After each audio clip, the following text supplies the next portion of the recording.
Hey Kona Electric people, today I want to talk to you about the Frunk I made for my Kona. I keep a bunch of useful stuff in there that is not often used, but it's good to have in the car just in case. Stuff like the owner's manual, car charger, jumper cables, emergency roadside kit, blanket, tire inflator, ratchet ties, bungee cords, and a few other things. A couple people asked me if it might be a fire hazard, and I just wanted to prove to them that I did my due diligence and believe that it's completely safe. Some people think this is right above the motor, but it's not. It's above the battery management system, which would heat up while charging, so it doesn't get hot after long drives on the highway.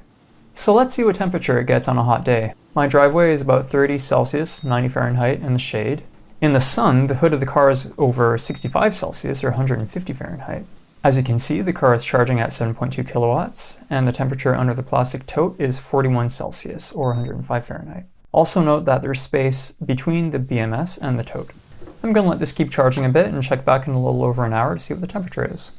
Here we are, a little over an hour later, and the hood is 72 Celsius or an insanely hot 162 degrees Fahrenheit, hot to the touch. Inside, the BMS temperature is just under 50 Celsius or about 120 Fahrenheit, and that's about the most it'll ever get.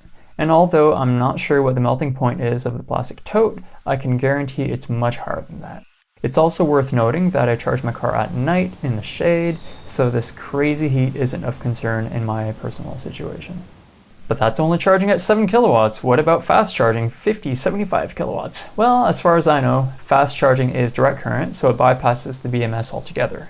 I haven't ever fast charged, so I suppose I will have to check it out when I eventually do. But until then, I'm going to keep my Frunk.